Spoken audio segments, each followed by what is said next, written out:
Hey guys, Scott Harris here talking about why IPOs are bad. I'm against them. I'll jump right into it. Let's start with some numbers, with some percentages. Facts are always good.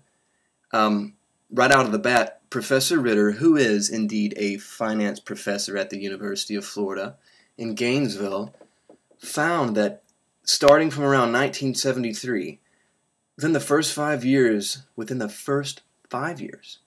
of a company going public, IPOs returned on average 5.6% less than established companies with similar or equal market values.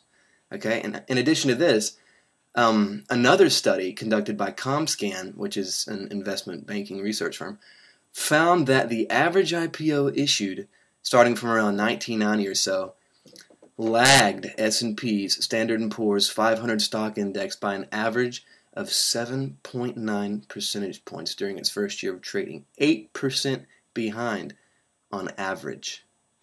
Wow. Now, with those numbers in and of themselves would suggest really that IPOs tend to initially go sour, and that shouldn't necessarily come as a shock to anyone. Here's why.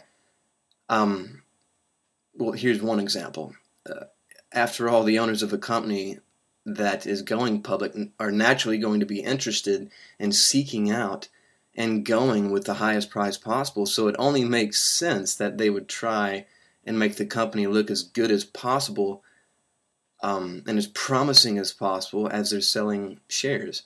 And now they can get away with this a lot of times because there's significantly less information out there about a new company, naturally, than there is about an established or proven company.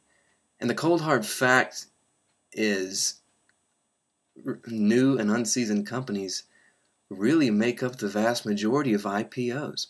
So we're very ill-informed about a lot of companies that make up the larger percentage of new IPOs. So there's a lot of education is not our friend in this sense because there's really not a lot to educate ourselves on. I'll give you an example. Let's talk about Facebook. Now, when it was first announced that it was going public, it got incredible amounts of hype. Everyone was excited about it. And what happened? After its initial release, it plummeted in comparison to what it was expected to do. I'll even take it a step further. Bloomberg, and everybody knows that name, a few years ago did a study of the 25 hottest IPOs, in this case, of 2010 and 2011. Now, what did he find?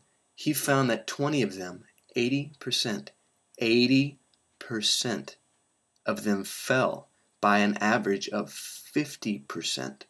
That's half of their initial offering price at the time whenever Bloomberg released his study. Half. 80% of them fell half. Insane. That's quite risky, and I think that goes without saying. Let's talk about managerial tendencies, perhaps, which could shed some light as to why they go south so often. Private companies really usually tend to make better investments and take better advantage of differing investment opportunities that may come their way. And economists often argue that this difference or gap in performance is caused by several things, one of which stems from the possibility of different incentives for managers of private companies and public companies. For example, if a manager of a public company stands to benefit in some way from higher stock prices via perhaps bonuses or stock grants or job security, etc., they may tend to place a little more value on immediate or near-term profit as opposed to long-term investment for the company. So the company in general, especially new ones, really tend to suffer in the long run because of poor investment decisions. So for these reasons and many more, IPOs just really aren't a good idea. It's a much better idea to wait it out for a while, see what's going to happen, and then make an educated guess instead of just throwing the dice on the table, hoping that it works out in your favor. Scott Harris is my name. That's how I feel about IPOs.